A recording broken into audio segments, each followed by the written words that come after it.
Welcome to today's Explainer. Listen, if you're focused on keeping a healthy, thriving saltwater aquarium, you already know that stability is literally everything. But here's a little secret for you. Achieving that perfect stability, it really isn't about just circling a random Sunday on your wall calendar. Today, we're ditching those arbitrary schedules altogether.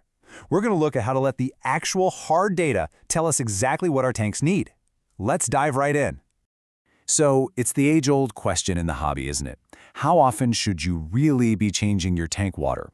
For the longest time, a lot of us have just operated on pure assumption. We hear a general rule of thumb from someone and we apply it rigidly, completely regardless of what's actually happening inside the glass. But assuming there's some magical one-size-fits-all timeline for maintaining a living, breathing ecosystem, well, that's a trap. And that is exactly why we need a major mindset shift right off the bat. The frequency of your water changes actually depends way less on a calendar and significantly more on your tank's unique bioload, the sheer strength of your filtration, and your water test trends. So we're officially moving away from a calendar-based approach where you're just swapping water because it's been, say, 14 days, to a parameter-based approach. Here's our roadmap for today. First, we'll cover the calendar myth. Second, finding your baseline. Third, letting tests guide you. Fourth, how tank type dictates frequency. And finally, changing water correctly. All right, part one, the calendar myth. Before we even talk schedules, we have to understand the power of the partial water change. In general, most saltwater aquariums do wildly better with partial water swaps rather than full, massive ones. Why? Well, partial changes are just incredibly effective at diluting accumulated dissolved organics. They gently replenish those essential trace elements your ecosystem eats up over time, and they prevent nutrient buildup. Frequent, massive water swaps, on the other hand, can totally backfire and severely stress out your corals and fish. Moving right along to part two, finding your baseline. Okay, so you don't want to just stare at a blank slate. You need a practical starting point based on your tank's physical reality. If you have a moderately stocked tank, a really solid baseline is a 10 to 20% change every 1 to 2 weeks. Now, if you've got lighter stocking and killer filtration, you can often push that to just a 10% change every 2 to 4 weeks. But on the flip side, if you've got a heavy bioload or you're really heavy feeder, you'll want to kick things off at around 20% every 2 to 4 weeks just to keep those nutrients in check. But please hear this loud and clear. These ranges, they are guardrails, not rules.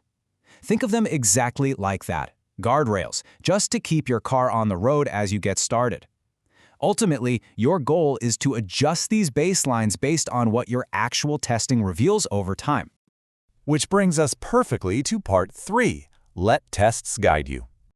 This is the absolute core thesis of our explainer today. Instead of changing water just because it's Sunday, let your measurements drive the bus. First up is nitrate. Monitoring your nitrates is a primary indicator. If you're doing everything right, good husbandry, cleaning your gear, but you still see nitrates trending upward, your data is literally telling you to increase your water change frequency or step up the volume. Then we have ammonia and nitrate. Now, these are highly toxic indicators. If you see any detectable levels of ammonia or nitrate, stop what you're doing. You have a problem that requires immediate troubleshooting. A water change can definitely help dilute those toxins in the short term, sure, but the real takeaway? Detectable levels mean you have a much deeper stability or filtration issue that absolutely has to be fixed beyond just a quick water swap. Next, we've got to look at salinity and alkalinity. Think of these as your stability markers. You want your replacement water to match your tank perfectly. And I mean perfectly. Why? Because massive swings in salinity and alkalinity can actually be way more harmful to your livestock than just waiting a few extra days to do a water change. Remember, marine life thrives on stability, absolutely not on sudden chemical whiplash. And finally, phosphate, or PO4. If your phosphates are persistently running high, that is a glaring signal from your data to implement more regular dilution. But a quick aside here, while you're using water changes to dilute it, persistently high phosphates also mean you really need to take a hard, honest look at your feeding habits and your filtration setup. So, pulling all these chemical clues together, what are the flashing neon signs that it's time to step up your routine? Well, definitely increase changes if you see upward trends in nitrate or phosphate between your scheduled maintenance. Step it up if you're battling nuisance algae blooms that just won't quit. Coral stress behaviors that line up with nutrient spikes, that's a massive red flag. And finally, just watch out for those parameters drifting. You know, where they don't exactly fail a test, but you can clearly see them creeping away from the ideal zone over time. All right, part 4. Tank type dictates frequency. We've talked a lot about chemistry, but the actual ecosystem living in your glass box changes the rules entirely. Look at the stark contrast between fish-only setups, FOWRL tanks, and highly sensitive SBS-dominant reef tanks.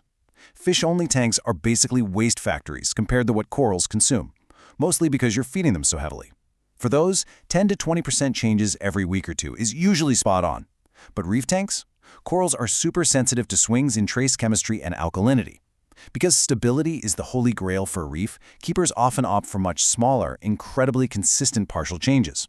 Or they stretch the timeline way out by leaning heavily on massive biological export, like huge refugiums and high-end protein skimmers. Your specific ecosystem dictates your strategy. And finally, part 5, changing water correctly.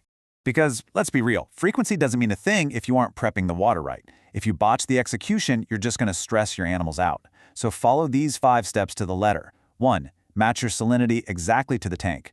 2. Match the temperature super closely to avoid thermal shock. 3. Mix thoroughly and let it aerate so the chemistry totally stabilizes before it ever hits the tank. 4. Always use a dechlorinator if your source water needs it. And 5. Start conservative. Swap a smaller volume first and only scale up based on those test trends we talked about. But hey, here's a reality check we just can't ignore. All this obsession over water chemistry, it does not give you a free pass on mechanical cleaning.